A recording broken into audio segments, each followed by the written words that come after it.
KKR এমন জঘন্য পারফরমেন্সের পরও যদি তোমার মন খারাপ হয়ে থাকে, তো ভাই চলো আজকের ভিডিওতে খবরটা শোনার পর হয়তো তোমার মন একটু অনেকটাই হালকা হয়ে যেতে পারে। তার কারণ যিনি এক সময়ে কেকেআর এর ব্যাটিং কে গড়ে তুলেছিলেন, তিনি আবারও ফিরতেছেন কেকেআর দলে।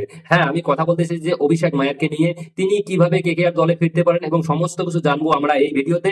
তবে তার আগে তুমি যদি কলকাতা নাইট রাইডার্সের একজন ভক্ত হয়ে থাকো ভাই, ভিডিওতে একটা লাইক করে চ্যানেলটাকে সাবস্ক্রাইব করে দাও। তো চলো শুরু করা যাক। তো বন্ধুরা, বিসিসিআই অভিষেক মায়ারকে টিম ইন্ডিয়া থেকে সরিয়ে দিতে চলেছেন, সঙ্গে ফিল্ডিং কোচ দিলীপকে, ঠিক আছে, ট্রেনার শুভমকেও বাদ দেওয়া হচ্ছে। এখন প্রশ্ন হচ্ছে যে অস্ট্রেলিয়ার বিরুদ্ধে টেস্ট সিরিজ হারের পর নাকি এই সিদ্ধান্ত নেওয়া হয়েছে। তবে টেস্ট ম্যাচ হারের পিছনের অভিষেক মায়ার কেন দায়ী সেটা আমি এখনো বুঝতে পারলাম না।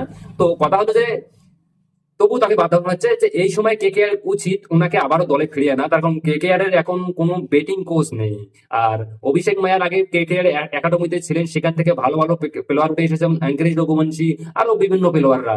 তো তার কোনো দিকে না তাকিয়ে আমার মনে হয় যে অভিষেক মায়ারকে তাড়াতাড়ি দলে ফিরিয়ে আনা দরকার। তার কারণ কেকেআর এর সিইও ভেঙ্কি মাহেশ্বর, তিনি খুবই সুসন্ধানী মানুষ। উনি হয়তো নিশ্চয়ই বুঝে গিয়েছেন তাকে কি করতে হবে। আশা করি খুব অভিষেক মায়াকে খুব তাড়াতাড়ি সে নিয়ে আসবে। তো এখন যা কেকেআর এর ব্যাটিং পারফরমেন্স যা দেখলে তো মাথায় কাজ করে না, ঠিক আছে। কেকেআর যদি আমরা দেখি তো ওপেনিং থেকে শুরু করে আজিম খান ইংরেজ রঘুবংশী বাদ দিলে বাকি সবাই ফলো। তো আমার মনে হয় যে কেকেআর একটা ব্যাটিং কোচ খুব খুব ইমিডিয়েটলি দরকার।